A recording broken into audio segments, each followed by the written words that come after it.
Integridad y Sabiduría se complace en presentar desde la conferencia Por su Causa 2019, Revolución Sexual, sin base bíblica ni científica.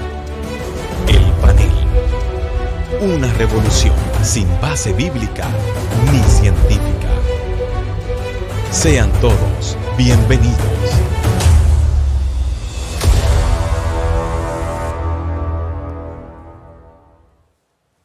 Bien, hermanos, pues vamos a dar inicio a nuestro primer panel de la conferencia.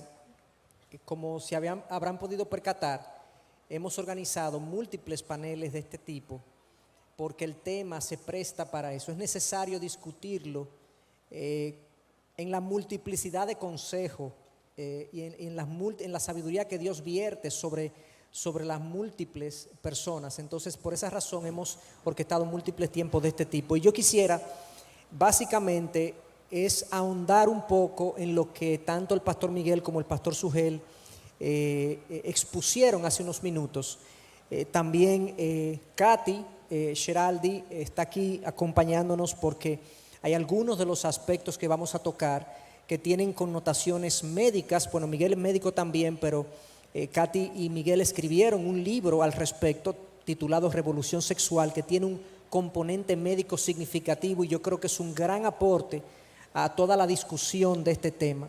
Así que le damos la bienvenida a ustedes y quisiera empezar básicamente haciendo el siguiente comentario y entonces obteniendo de ustedes su parecer.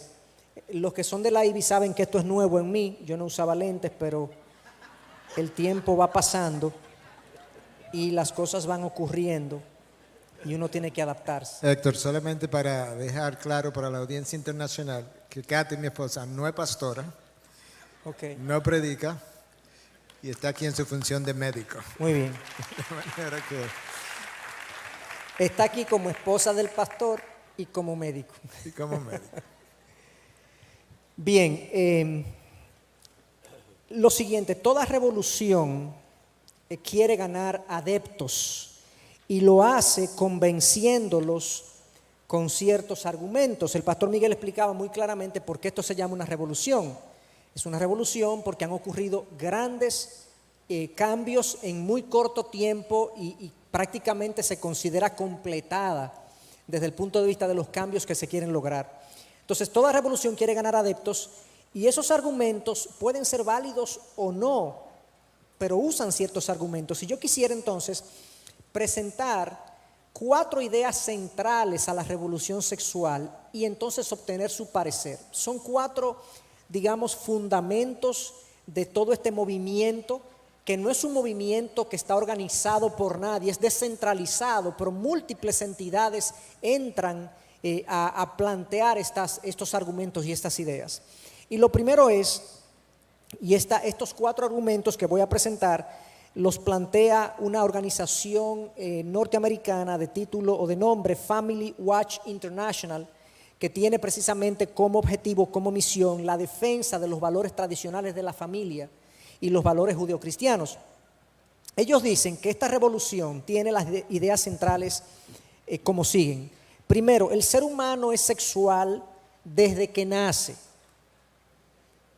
lo cual conlleva una serie de cosas en medio de la revolución sexual. Número 2, la búsqueda del placer sexual es un derecho humano fundamental, tanto para niños como para adultos. Cualquier impedimento al placer sexual es una violación de derechos humanos que ellos reclaman, son protegidos por numerosos tratados internacionales bajo cláusulas de igualdad y no discriminación.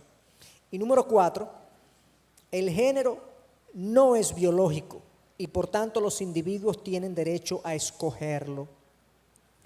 Estas son las 4 bases, dice Family Watch International, de esta revolución. Podemos agregar otras, pero comencemos hablando de esta primera idea de que el ser humano es sexual desde que nace, razón por la cual ellos presionan cada vez más para que los niños sean insertados en el mundo sexual más tempranamente, que la educación sexual tiene que empezar más temprano, precisamente para que los niños y el ser humano pueda disfrutar de toda la plenitud que le ofrece la realización sexual. Yo quisiera, quizás podemos empezar desde Sugel hacia acá, ¿cuál es el parecer bíblico, digamos, o tu entendimiento de este aspecto que plantea esta revolución? Bueno, ciertamente nosotros somos sexuales desde que nacemos en el sentido de que tenemos un sexo biológico. Pero Dios creó a los seres humanos para que tengan un desarrollo y una madurez que les va a permitir el pleno disfrute de las cosas que Él creó para nosotros, pero no antes de tiempo. El problema de comenzar con los niños y aún con los jóvenes adolescentes es que se está divorciando el placer del compromiso que Dios creó para el matrimonio. Nosotros tenemos pleno derecho a disfrutar del placer sexual dentro del contexto que Dios creó para nosotros en el matrimonio, porque el placer sexual no está desligado de ese compromiso. Yo me comprometo a amar a una mujer de por vida, a permanecer siendo fiel a ella de por vida, y entonces Dios, como un regalo de bodas, me da la sexualidad. Toda actividad sexual practicada fuera de ese contexto, la Biblia le llama fornicación y lo presenta como un pecado.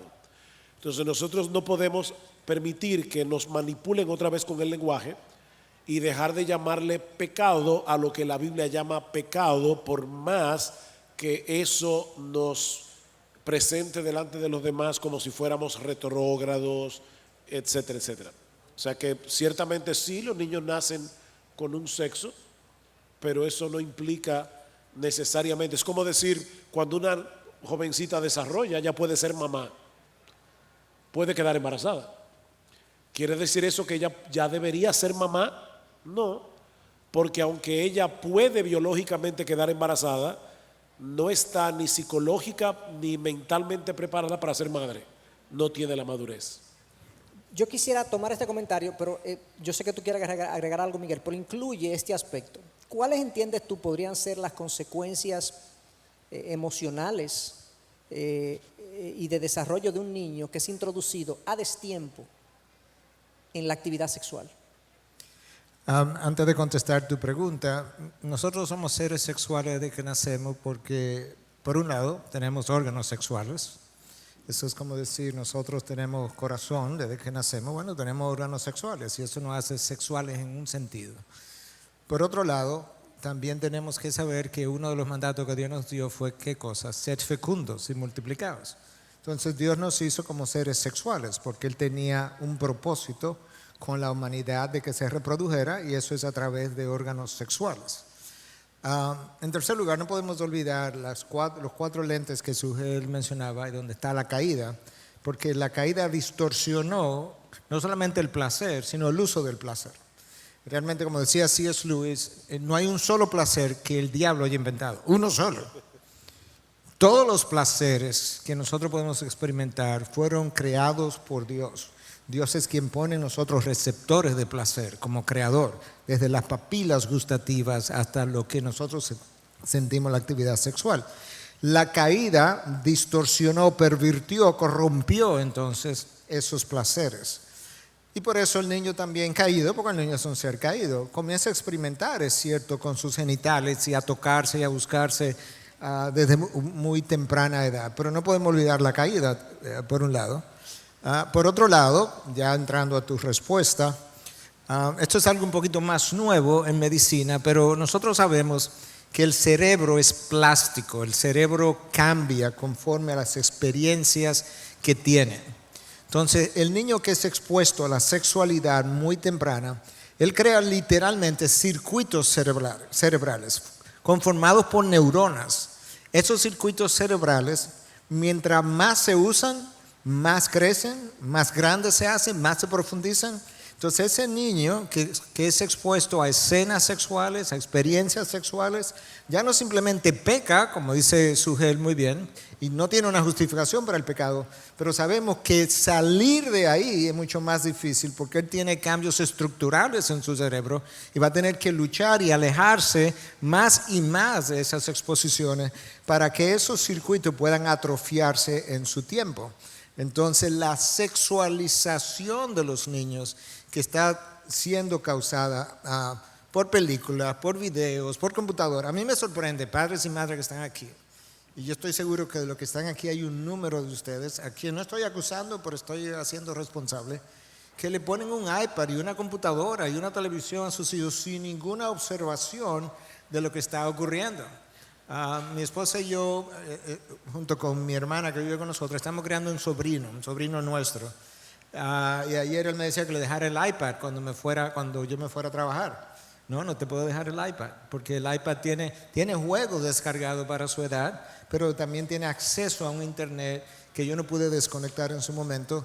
Entonces tenemos que cuidar nosotros como padres la mente de esos niños que nos han sido entregados y nos han hecho responsables de ellos. Entonces, eso es parte de mi respuesta a tu pregunta de ¿somos seres sexuales? Sí, pero también caídos.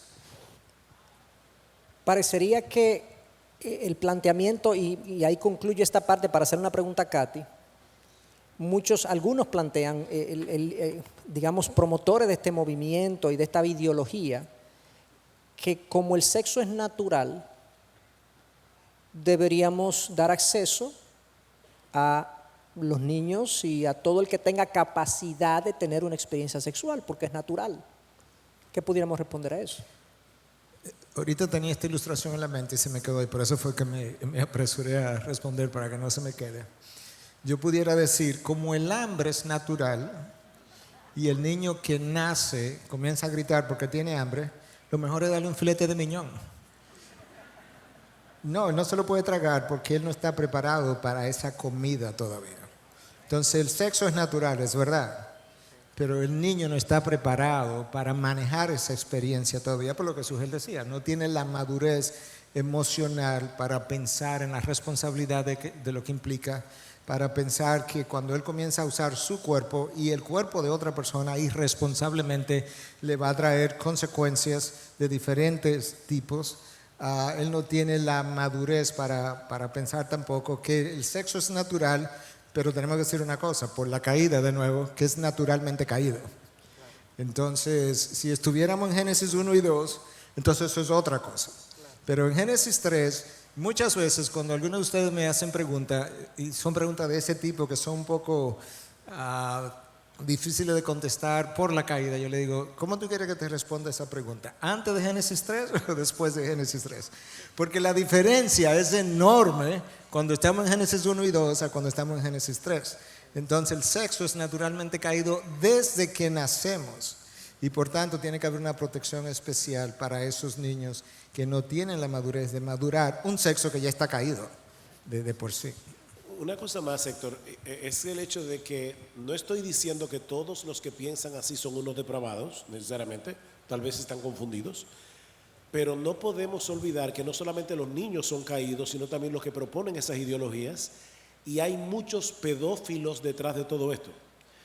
El otro día estaba leyendo algunos twitters escritos por maestros en España, algunos de los cuales yo no me sentiría tranquilo de mencionarlos en este público. Me ruborizaría, honestamente, lo que algunos profesores pedófilos reconocen claramente cómo ellos quieren sexualizar a los niños. Entonces, aquí estamos hablando de algo que ya no es solamente pecaminoso de parte de los niños, es que estamos hablando de personas que están detrás tratando de pecar el río revuelto. Así es. Otra de las fundamentos de esta filosofía o ideología es que, como bien el pastor Miguel explicaba en su exposición, el género se ha divorciado del sexo y se entiende que el sexo es biológico y el género es social. Y es interesante que, Katy, tú en uno de los acápites del libro Revolución Sexual se profundiza en este aspecto y se ponen algunos ejemplos de cómo la forma de reaccionar, de actuar de las mujeres y de los hombres es diferente. Tú planteas o ustedes plantean, no porque la sociedad los ha hecho diferentes, sino porque tienen biológicamente otras estructuras. Profundizan un poco ahí y poder dar luz acerca de esta distorsión de si el sexo o la biología es biológico o no. Si yo podía añadir algo de lo que Miguel dijo sobre la plasticidad del cerebro. Uno aprende y la forma que podemos tener memoria es que hacemos esos circuitos, como él dice. Pues, por ejemplo, un niño coge un fósforo prendido, se quema y él sabe que no se toque ese de nuevo porque le dolió. Con el sexo y con comer, con, ¿cómo se llama? Gambling. Apostar, ese tipo de cosas, sexo es el otro obviamente, estamos usando el sistema límbico que tiene que ser con dopamina, que es la hormona de placer. Pues son muy fuertes, cuando hace ese circuito son bien dominantes porque la persona recibe placer. El problema en los niños y peor en los niños que en los adolescentes, no sé si se ha fijado, los adolescentes en el tiempo de formación, cualquier cosita es como grande, el mundo está acabando y la razón es que su sistema límbico está formado, el frontal está formada, pero las conexiones entre los dos no está bien formada todavía. Entonces ellos no pueden razonar correctamente porque el señal de ese sistema límbico no llega al frontal donde piensa, donde razona. Eso es muy importante, que muchos padres lo entiendan. Sí, porque tenemos que esperar que se desarrollen las conexiones. El lóbulo frontal es la localización. Cuando Katy habla del frontal, se está refiriendo al lóbulo frontal, donde están localizadas nuestras emociones. Pacientes que sufren daño al lóbulo frontal sufren daño en el área de sus emociones. Entonces, si ese sistema no está maduro y formado, pues ese niño no está capacitado orgánicamente, como Katy estaba hablando, para manejar esas emociones, porque no está maduro. Él necesita más experiencia y más conocimiento para poder hacer eso.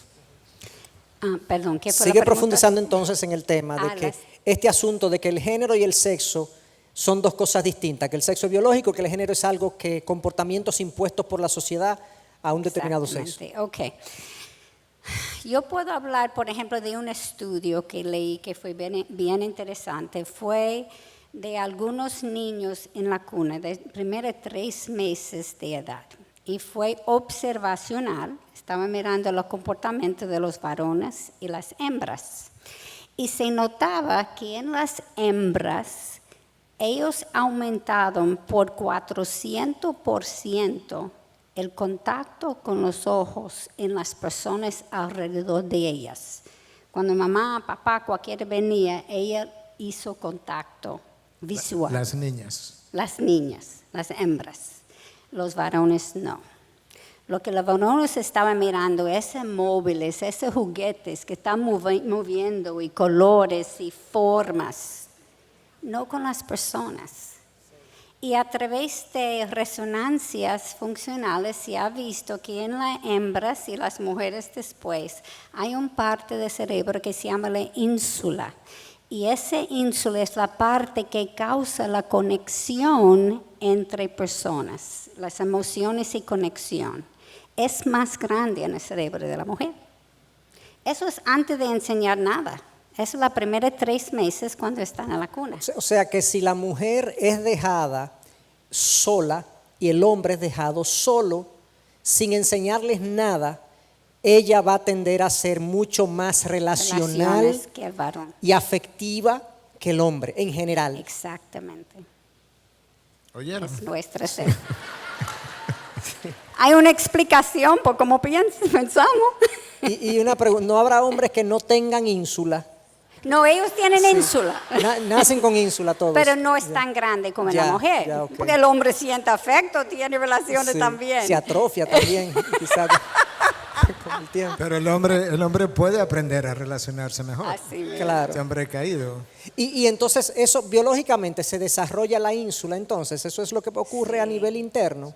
Es parte de la plasticidad del cerebro. Excelente. Exactamente. Excelente. Si una persona usa un parte de su cerebro mucho, por ejemplo, han comparado taxistas con choferes de guagua. El chofer de guagua tiene una ruta, hace la misma ruta siempre. El taxista no tiene que saber dónde está todo. Y cuando se compara otra vez de resonancias funcionales, la parte de la geografía te dice dónde estás en el espacio es más grande en el taxista que en el chofer de guagua. Esto es muy Y interesante. cuando retira, escúchame, cuando se retira, se pone más chiquito. Entonces aquí, o sea, claramente tú has dado, o sea, has indicado una diferencia en la forma de ser de la mujer y el hombre por su biología. ¿Alguna otra diferencia? Creo que en el libro se menciona, hemos hablado de eso, hemos mencionado eso, que tiende a hablar más. La mujer también ante una pelea reacciona distinta del hombre, ¿cierto? Sí, claro. Por ejemplo, hay dos centros de comunicación en las personas en el cerebro que se llama Wernicke y la Broca, que es más grande en la mujer. Aparte de eso, la mujer tiene un centro de comunicación en los dos hemisferios del cerebro. El hombre solamente tiene en un lado del cerebro. Explico un poquitico, ¿verdad? Pero mayor que eso, hay como una carretera en el cerebro que conecta los dos hemisferios, que se llama el corpus calloso. Y ellos han dicho que en el hombre es una avenida, en la mujer es una carretera de 8 carriles. Es más grande, más rápido. Pues la mujer es mucho más común que la mujer hace multitarea. Porque ella, yo sé que yo soy así, yo estoy haciendo cosas, pero estoy pensando en otra. Es que somos así de naturaleza y es algo que obviamente tenemos que controlar. Ahora, por ejemplo, tú dijiste, hay una cosa que yo veo mucho de, por ejemplo, quejas en los pacientes en la oficina. La mujer, como tiene esa carretera y la mujer tiene hormonas que aumentan cuando está hablando que el hombre no tiene. El ellos tienen la hormona, perdón, no aumenta cuando habla. Esa es la diferencia. Pues oxitocina, escúchame, no lo dije bien, perdón. La oxitocina es la hormona de conectar, intimidad, y hay una hormona que se llama serotonina también, que da tranquilidad. Ellos están, y esas son cosas cuando nosotros estudiamos, no sabíamos que eran neurotransmisores también. Eso dice que están en el cerebro y está causando muchas de las emociones que tenemos. Cuando la mujer habla, esos dos hormonas aumentan y ella se siente mejor.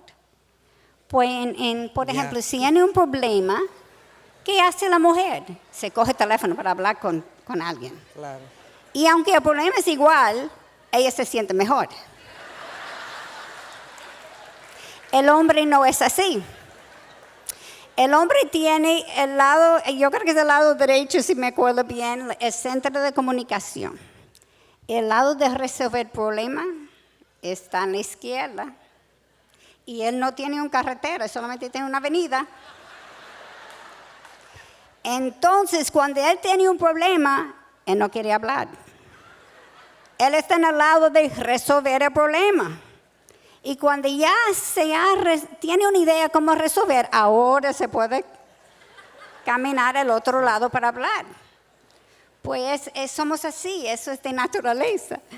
Simplemente hacer una observación.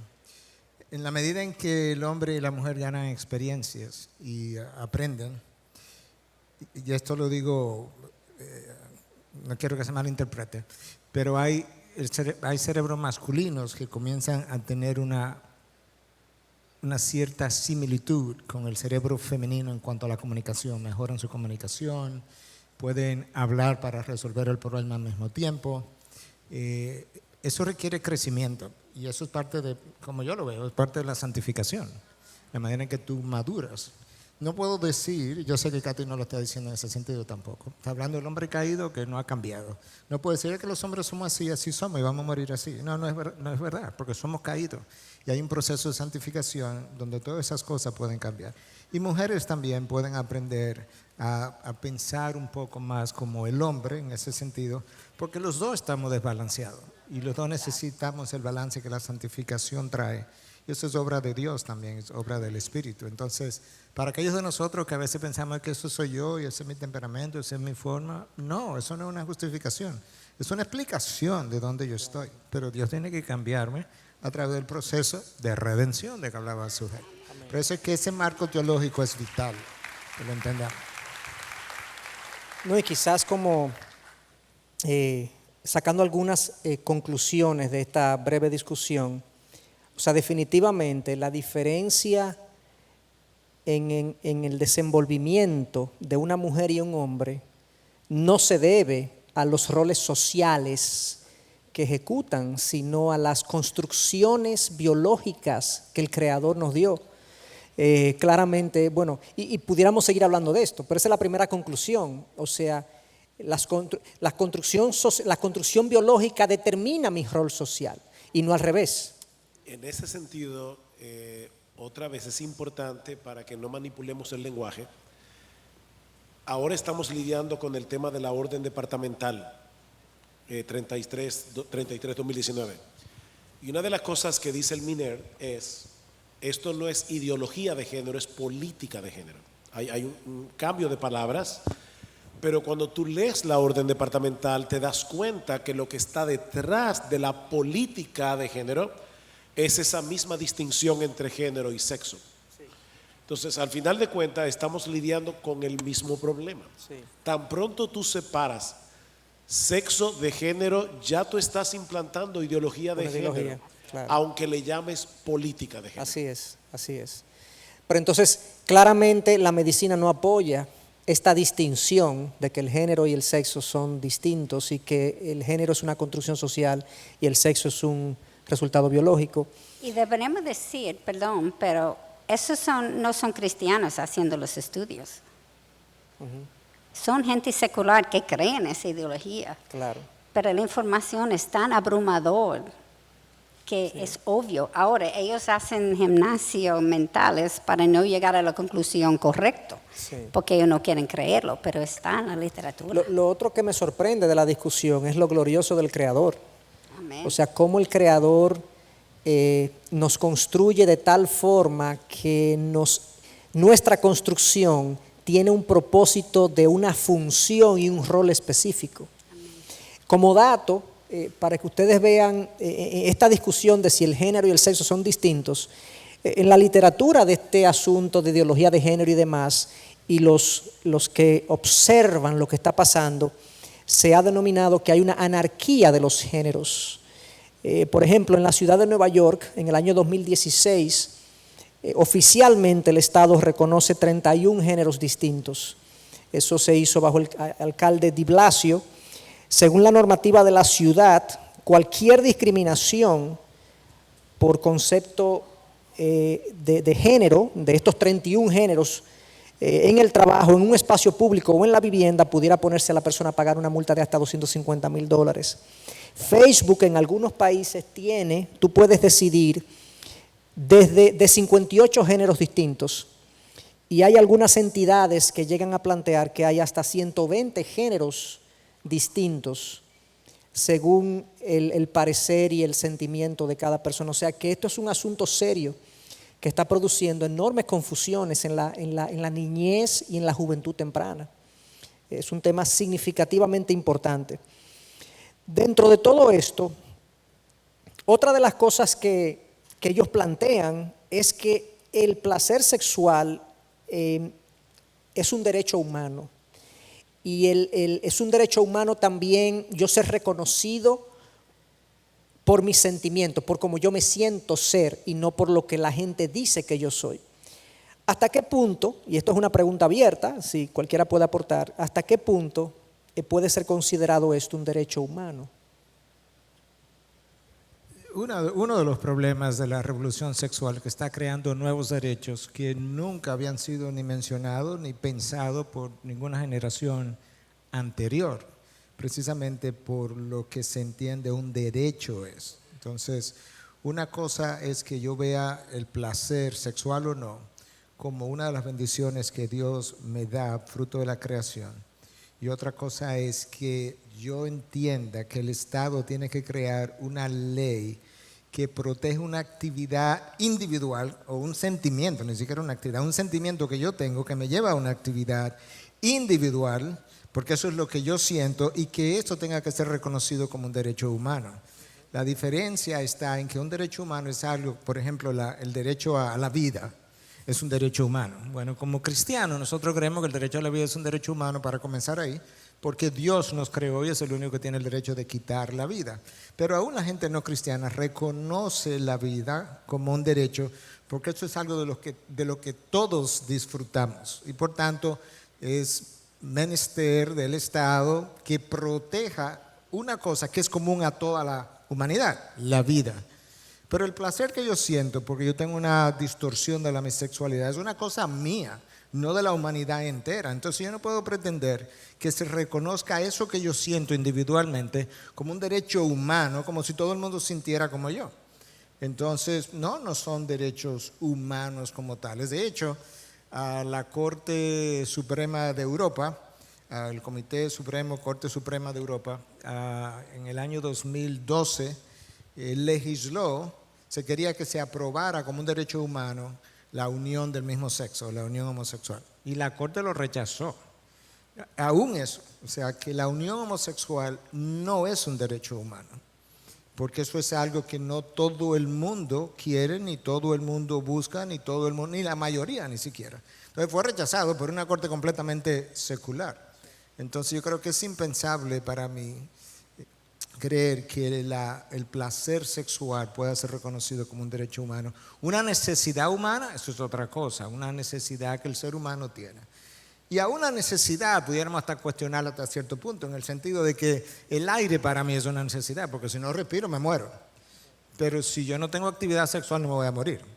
Entonces aún ahí tenemos que establecer cierta diferencia cuando hablamos de necesidades humanas, o es una habilidad humana conferida al hombre como una bendición de parte de su creador, con un propósito que nosotros conocemos no solamente de fecundación, sino del disfrute de su pareja, etcétera, etcétera, etcétera. Entonces de ahí la necesidad que podamos establecer la diferencia en lo que serían derechos humanos, necesidades humanas, y a qué que el gobierno está obligado a proteger. No sé si... Claro. Yo quería también, dentro de todo lo que se dice en este movimiento, algunos de los planteamientos de la ideología de género y de la revolución sexual es que quieren mejorar la salud de la mujer, la salud en general. Algunas, de hecho, de las entidades promotoras de la ideología de género y de la revolución sexual se denominan pro salud, pro educativas, pro familia. O sea, son las denominaciones que ellos han atribuido a su función, y cuando uno va, ellos algunas de esas cosas las hacen en beneficio supuestamente de la salud. Mi pregunta es, las estadísticas médicas indican que la aprobación del aborto, la distribución de preservativos en masa y otras medidas que esta revolución sexual ha propugnado han producido una mejora en los índices de enfermedades sexuales o de enfermedades de cualquier tipo. O sea, ¿hay alguna evidencia de eso médicamente? No. De hecho, el índice de... Nosotros no tenemos buenas estadísticas en Latinoamérica en general. Estados Unidos tiene estadísticas hasta del número de mosquitos que te pican por año. Entonces, Y por eso que muchas de las estadísticas vienen de esa nación. Pero el número de casos de sífilis ha aumentado en Estados Unidos, de gonorrea ha aumentado en Estados Unidos, de clamidia ha aumentado en Estados Unidos, y todas esas son enfermedades de transmisión sexual. Si tú entras al Centro de Control de Enfermedades, el CDC, Center for Disease Control, en su página, lo primero que te encuentras es un rectángulo en letra en negritas, lo llamamos bold, que dice dos cosas con relación al preservativo. Número uno, el preservativo disminuye la transmisión de enfermedad sexual, pero no lo ha hecho, y ahora yo quiero hablar de eso. Y el preservativo obviamente sí disminuye el potencial de embarazarse. Pero ¿por qué el número de enfermedades infectocontagiosas no ha disminuido por el uso del preservativo? Número uno, hay enfermedades infectocontagiosas de transmisión sexual que el preservativo no puede proteger, porque hay lesiones que están fuera de lo que sería el órgano masculino.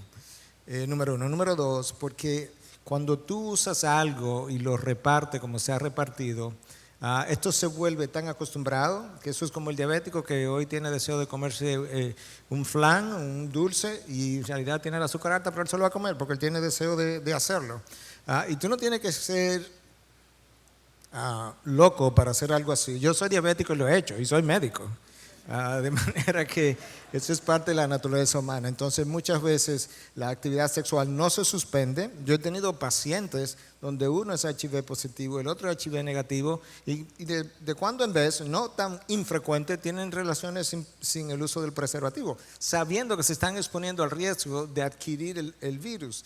¿Pero por qué? Porque después de un tiempo todo el mundo se va acostumbrando, y entonces, bueno, cuando no está presente, pero hay el deseo, lo llevan a cabo porque son jóvenes que no tienen la madurez, y como no tienen la madurez, tampoco piensan en las consecuencias posteriores.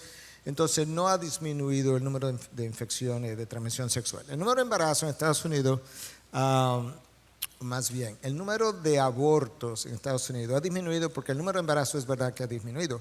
Pero esa no es la única razón. O sea, tendríamos que ver estadísticamente qué es lo que está pasando, porque también se ha comprobado que por el uso de juego electrónico, el número de relaciones, de contactos sexuales que los jóvenes están teniendo es mucho menor por la adicción a los juegos electrónicos. No solamente que quieren estar pegados a los juegos electrónicos sin desarrollar una relación con el sexo opuesto, sino que ellos se llenan de placer, como hablaba Katy anteriormente. Esos juegos electrónicos suben la dopamina, que es la hormona del placer, tanto en el hombre como en la mujer. Suben la vasopresina en el hombre, la oxitocina en la mujer, que son hormonas del placer, pero producen una excitación y un placer que hace menor la necesidad de tener las relaciones sexuales. Entonces ha habido una reducción de las relaciones sexuales significativa entre jóvenes y personas que no debieran estar teniendo relaciones para comenzar, conforme al diseño de Dios. Pero eso también es otra de las causas por las cuales el número de embarazos ha disminuido. O sea que no podemos analizar los datos aisladamente nunca, porque una misma cosa tiene múltiples implicaciones. Como dato, yo vi algunas informaciones que creo que es bueno mencionar en relación a esta pregunta de si la situación de salud en general de la población ha mejorado producto de todas estas campañas de prevención y prevención y prevención. Perdón, chacho, antes sí. que se me olvide. Estados Unidos tiene de 30 a 50 mil nuevos casos de SIDA desde el año 1981 al 2019. Con todos los preservativos que han regado. Sí. 30 a 50 mil casos nuevos de SIDA. De manera que eso también te da una idea, que aún esa epidemia no ha podido mermar significativamente con el uso de todos estos preservativos. No, y con toda la educación que tienen y con todos los recursos que tienen, oigan estos datos, la doctora Miriam Grossman, doctora en medicina, escribe un libro que se llama You Are Teaching My Child What? Un libro muy conocido que ha sido un clásico ya en la lucha contra esta revolución. Y ella reporta que la salud sexual de la juventud norteamericana, esto es en el 2009, estamos ya 10 años después, pero es ilustrativo de lo que puede estar pasando, es peor que nunca, precisamente porque ella dice, las entidades encargadas de educar no están diciendo lo que deben decir, comenzando con que los preservativos no son seguros y con que hay muchas otras formas también de ser contagiados sexualmente que el preservativo pues no protege. Según la doctora Grossman, en el 2008 había un 25% de adolescentes que padecía de alguna enfermedad sexual. Es decir, 1 de cada 4.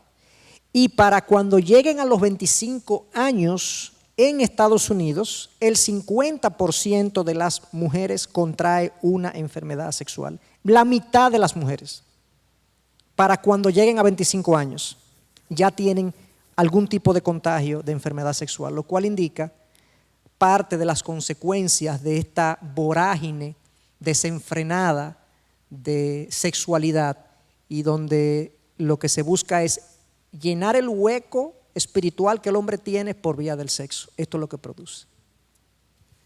Una buena ilustración de qué pasa cuando el número de contactos sexuales aumenta, como nuestra generación hace. Por ejemplo, una persona soltera, antes de casarse ha tenido 10, 15 contactos sexuales distintos, vamos a decir.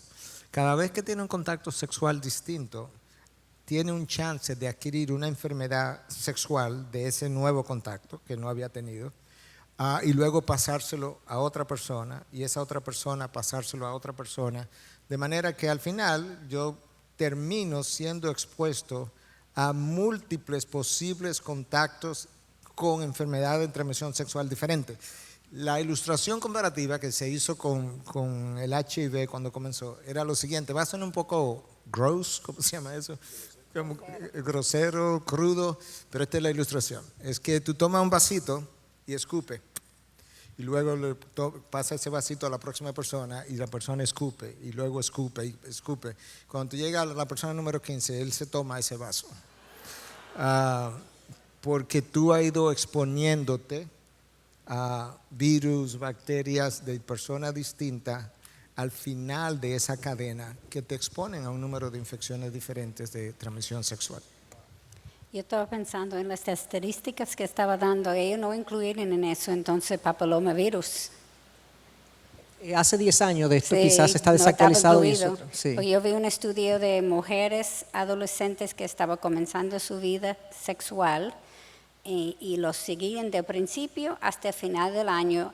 Y yo creo que era como 80% era positivo por el papillomavirus en el final de un año. Wow. Y es por eso, como tú dices. En otro sentido, hay algunos mitos que esta revolución plantea. Un mito es algo que la gente cree que no es verdad. Y yo quisiera traer algunos de esos mitos para discusión de ustedes, para conversarlos y ver cómo podemos responder. Aquí hay algunos mitos que yo quisiera que pastoralmente le diéramos respuesta y algunos mitos que médicamente le diéramos respuesta, en adición a lo que ya hemos visto. Uno de ellos es, en todo esto de la revolución sexual hay una gran presión para que nosotros aceptemos lo que el otro haga sin cuestionarlo y sin confrontarlo y sin decir nada. Y la idea es que si tú amas a alguien, tú lo aceptas como él es. De hecho, los cristianos somos tildados de homófobos porque decimos que la homosexualidad es pecado. ¿Qué podemos responder a eso?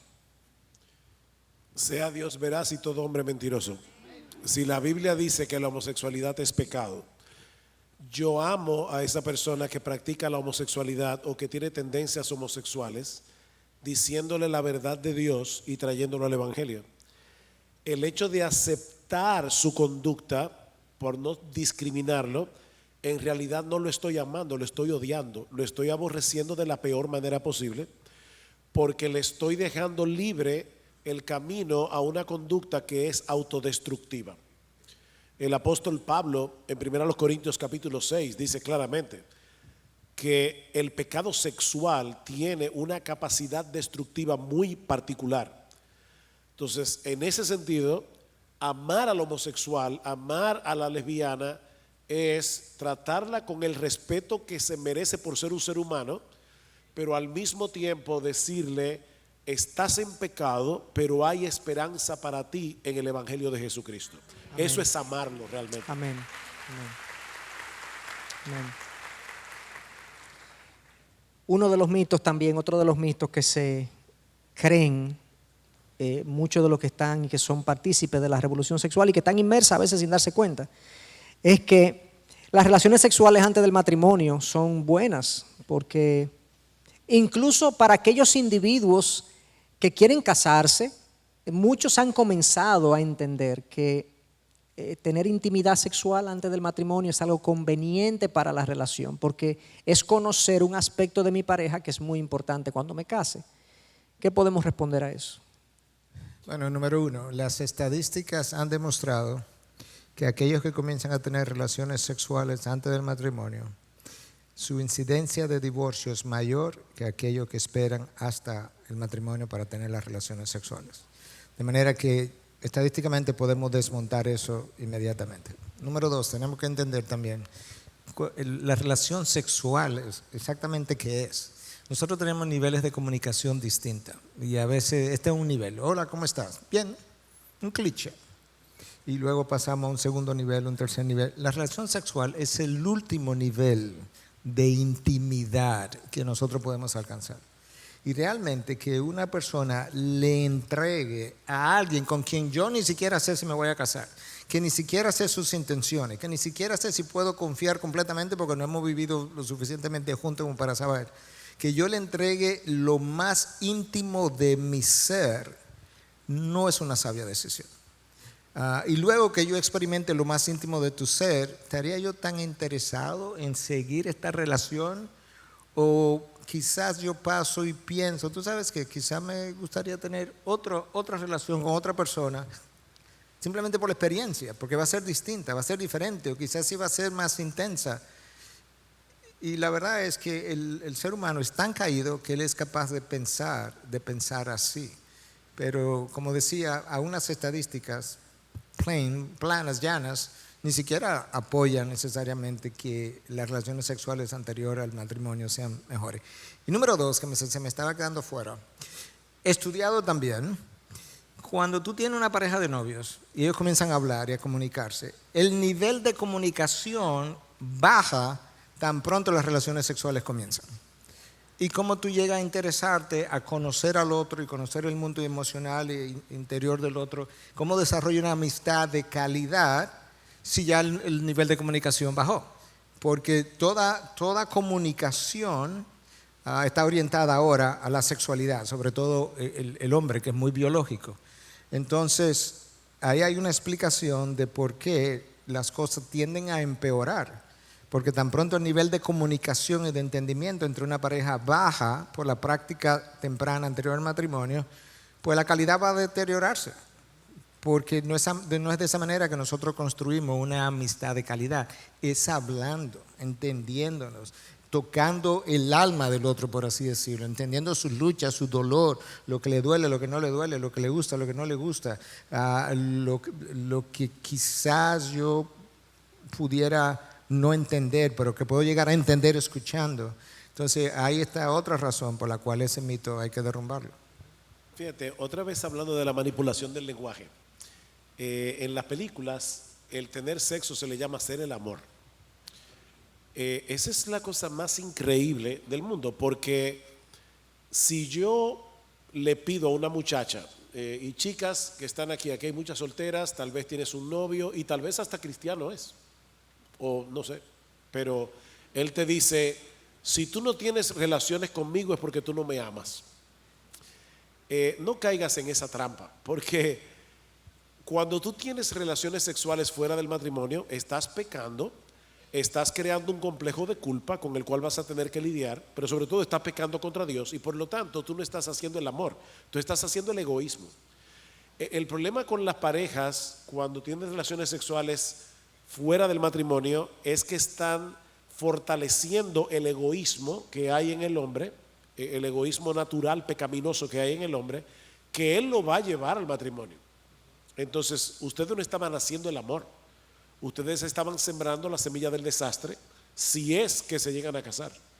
Porque acordémonos del caso de Amón y Tamar en la Biblia.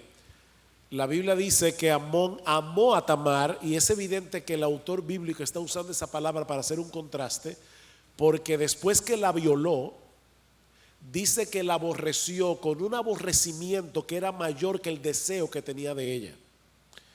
Entonces, jóvenes, presérvense puras para el matrimonio y esperen que sea Dios que les dé el regalo de la sexualidad. Y lo van a poder disfrutar plenamente. Tú estás hablando de mitos, uno de los mitos más grandes que yo encuentro es que el cristianismo tiene la sexualidad como un tabú. Lee la Biblia, mi hijo. Tú tienes ahí un libro entero, Cantar de los Cantares, que no es una alegoría entre Dios y su pueblo. No, es el amor de un hombre con una mujer. Y tú vas a ver allí escenas bastante explícitas, en una forma poética, de cómo se exalta la intimidad en el matrimonio en Cantar de los Cantares. Y si lees 1 Corintios capítulo 7, se te van a ir muchos mitos de la cabeza, porque uno de los mitos que hay es que nosotros los hombres somos unos animales monstruosos sexuales y las pobres mujeres tienen que estarse escondiendo y huyendo de nosotros. Pero cuando tú lees 1 Corintios capítulo 7 te encuentras con esto. Pablo dice claramente que la mujer no tiene derecho sobre su propio cuerpo sino el marido, y que el marido no tiene derecho sobre su propio cuerpo sino la mujer. Y entonces dice, cumpla el marido el deber conyugal con la mujer, y asimismo la mujer cumpla el deber conyugal con el marido. Lo que me llama la atención es que Pablo menciona primero al marido como aquel que debe cumplir primero el deber conyugal. O sea, está diciendo claramente, hay momentos en que la mujer va a querer estar con su marido y el marido en ese momento no va a querer estar en eso, pero dice cumple porque es un deber conyugal. Y luego Pablo, por si acaso no te quedó claro, no os neguéis el uno al otro, a no ser por mutuo consentimiento, para dedicaros a la oración, y que no sea por mucho tiempo, para que no os tiente Satanás a causa de vuestra incontinencia. Así es que dice, Exactamente. Entonces yo me pregunto, de verdad, una persona que dice que el cristianismo tiene un tabú con el sexo, es que nunca en su vida le ha puesto la mano a la Biblia. Bueno, ¿O qué hacemos con Proverbios capítulo 2? Donde dice, sea bendito tu manantial. Y es evidente que está hablando en un sentido poético de las relaciones sexuales. Dice, sea bendito tu manantial, y en el amor de tu mujer embriágate siempre. Como graciosa gacela, sus caricias te satisfagan en todo tiempo. Y la palabra hebrea que aparece allí traducido como caricia es literalmente la palabra senos. Es lo que dice la Biblia hebrea. Entonces yo de verdad me pregunto, ¿qué versión del cristianismo es de la que estamos hablando aquí? Nosotros los cristianos creemos que el sexo pertenece que es algo privado. Algo privado no significa que sea un tabú, significa que es privado. Exactamente. Son dos cosas diferentes. Exactamente. Amén. Bueno, precisamente yo tenía de las cosas que quería discutir es que los cristianos entienden el sexo como algo pecaminoso, tú lo aclaraste. También quería discutir si los cristianos nos oponemos entonces a la educación sexual, porque a veces se nos tilda como que queremos permanecer como primitivos y la educación sexual no tiene lugar en nuestros hogares o en los colegios. ¿Cuál es nuestra postura con relación a la educación sexual? Perdona que vuelva otra vez a tomar la palabra. Por favor. Pero ustedes han hablado muchísimo como médico, déjenme hablar como pastor. Mira, cuando... Yo me voy. De paso, miren, déjenme decir algo que ni Miguel ni Katy va a decir, y tal vez ni el mismo Héctor, porque es familia.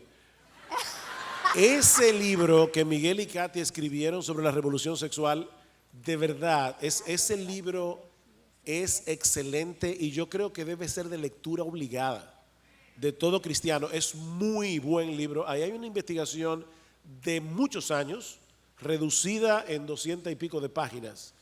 Así que de verdad yo alabo a Dios por el trabajo que ustedes han hecho y le doy gracias al Señor por una publicación como esa, de verdad.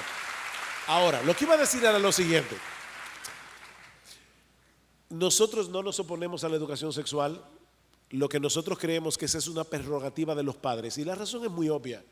No todos los muchachos maduran a la misma edad. De hecho, las hembras y los varones tampoco maduran a la misma edad. Entonces, tú estás en quinto de primaria y quieres enseñar algo, pero resulta que hay hembras y varones. Probablemente no están en el mismo canal. Y en segundo lugar, no todos están en la misma etapa de madurez. Cuando mi esposo y yo nos casamos, aún antes de casarnos, nosotros en cuanto a ese tema, nosotros hicimos 2 promesas el uno con el otro en cuanto a ese punto. La primera era que nunca íbamos a usar un apodo para ninguna parte del cuerpo, íbamos a usar exactamente los nombres que estaban en el diccionario. Y la razón para eso es porque tan pronto tú le pones un apodo a algunas de las partes, por ejemplo, de los órganos sexuales del cuerpo, tú estás enviando el metamensaje de eso no se habla o hay que hablar como medio tapado, como si hubiera algo malo ahí.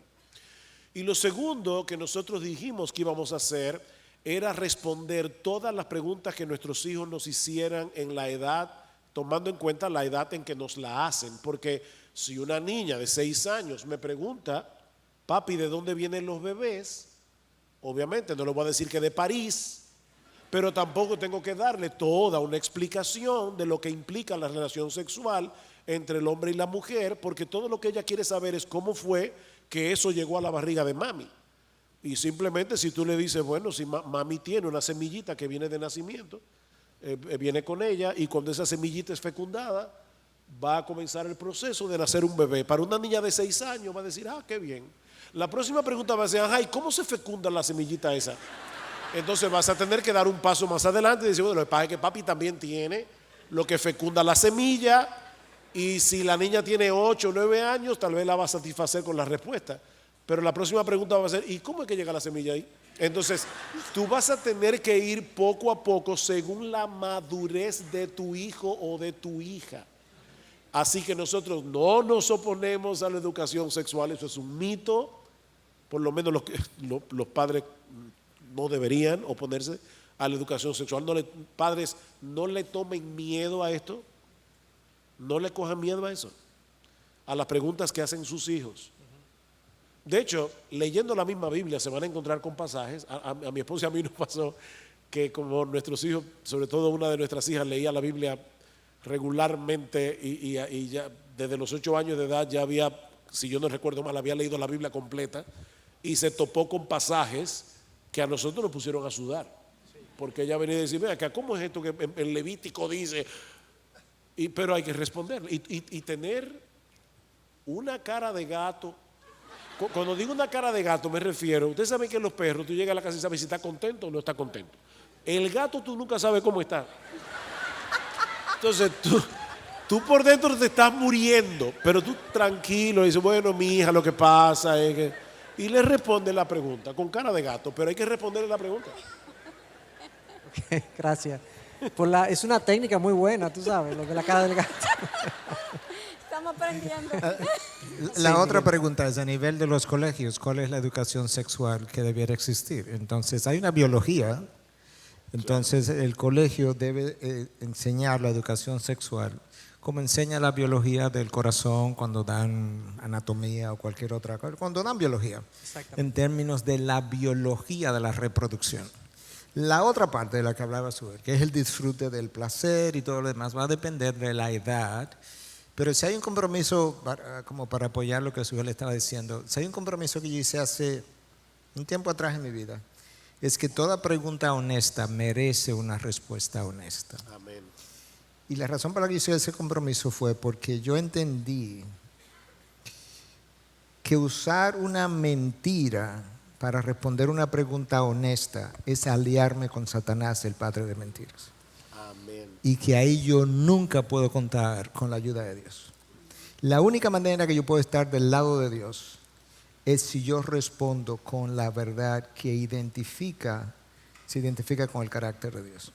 Eso es tan vital. Yo lo voy a mencionar hoy cuando yo hable de la homosexualidad. Tú sabes que en Levítico hay un pasaje que es como fuerte, porque habla de que la homosexualidad es una abominación y todo el mundo como que se espanta. Pero cuando llega a Proverbios 6, hay 7 cosas que son abominación al Señor. Y una de ellas es labios mentirosos. O sea, tú me estás relajando. Que a nivel de abominación está la homosexualidad y a nivel de abominación sus labios mentirosos, al mismo nivel. Entonces, la pregunta honesta de tus hijos con relación a la sexualidad merece una respuesta honesta. Si tú quieres tener a Dios de tu lado. Ahora, si quieres a Satanás de tu lado, ya tienes la otra opción. Entonces, esa es la razón por la que yo creo que No, precisamente estas son cosas que se creen de manera común, esa de que no debemos darle educación sexual a nuestros hijos, o que piensa la gente que nosotros no queremos eso. Hay unas, ya hacia el final de este segmento, de este panel, hay algunas preguntas entonces, algunos mitos de índole médica que también es bueno que sean aclarados. Por ejemplo, se cree, el movimiento de revolución sexual o todos los planteamientos es que el porcentaje de la población con inclinación homosexual es mayor de lo que se dice. Yo lo he leído, yo lo he escuchado, lo que pasa es que no se quiere contar la realidad. ¿Qué de cierto hay en esto? Tú mencionabas, creo que en el video salieron algunas cosas de este tipo, pero ¿qué de cierto hay en esto?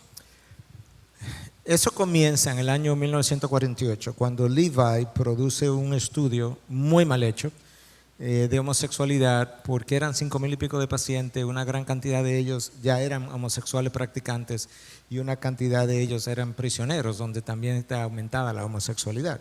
Entonces ya la muestra estaba dañada desde el punto de vista estadístico. Entonces, de hecho, al año siguiente, el director de estadística de Chicago, si mal no recuerdo, el presidente del Comité de Estadística, publicó que ese estudio había que rechazarlo porque violaba 4 de los 6 principios fundamentales de las estadísticas. Entonces, en ese estudio, él mencionó que había un 10% de homosexualidad en Estados Unidos. Un 10%. Un 10%. Estudios hechos por el National Institute of National Institute of Health en Estados Unidos en el 2014, el otro día, con más de 34,000 pacientes, que fue lo que vimos en el video, mostró que el porciento de homosexuales era 1.6, bisexuales 0.7. Tú sumas esos dos y tienes 2.3. El otro 1 y pico que salió no respondieron la pregunta o no quisieron. O sea que el porciento de homosexuales y bisexuales confesados estaba en 2.3, menos de un 2.5.